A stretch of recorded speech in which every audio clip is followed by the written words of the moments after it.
بذار یه چیزی رو رک بگیم. ما قرار نبود انقدر راحت گم بشیم. ریلز ها، اون ویدیوهای کوتاه پی در پی، قرار نبود انقدر قدرتمند بشن. ولی شدن. چون خیلی خوب ما رو میشناسن.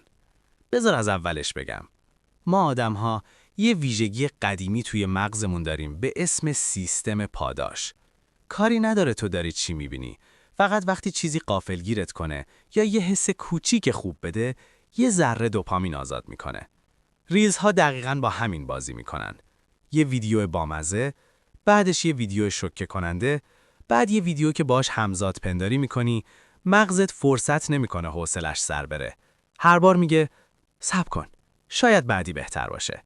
و تو میمونی و میلغزی و میری پایین‌تر بی اینکه بفهمی نیم ساعت گذشته. اما دلیل دوم یه چیز ترسناکتره. تکرار غیر قابل پیش بینی.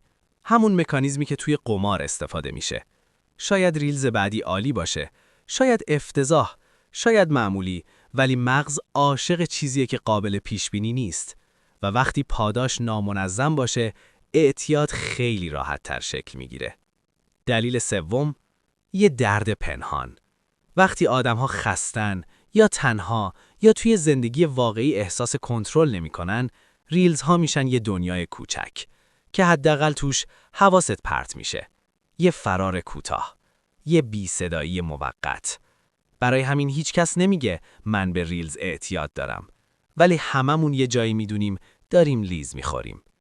و دلیل آخر، الگوریتم.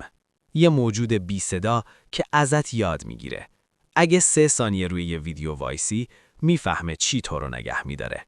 و خیلی آروم، بدون اینکه بفهمی، یه دنیایی از محتوا میسازه که دقیقاً برای توست. نه برای دوستت، نه برای خانوادت، تنها برای تو. و همین شخصی سازی تو رو گیر میندازه. حالا چرا نمیتونیم راحت ازش جدا شیم؟ چون هر بار که میخوای از اپ خارج چی، مغز میگه بذار یک دونه دیگه، فقط یکی. و این همون لحظه‌ایه که کنترل از دستت میره.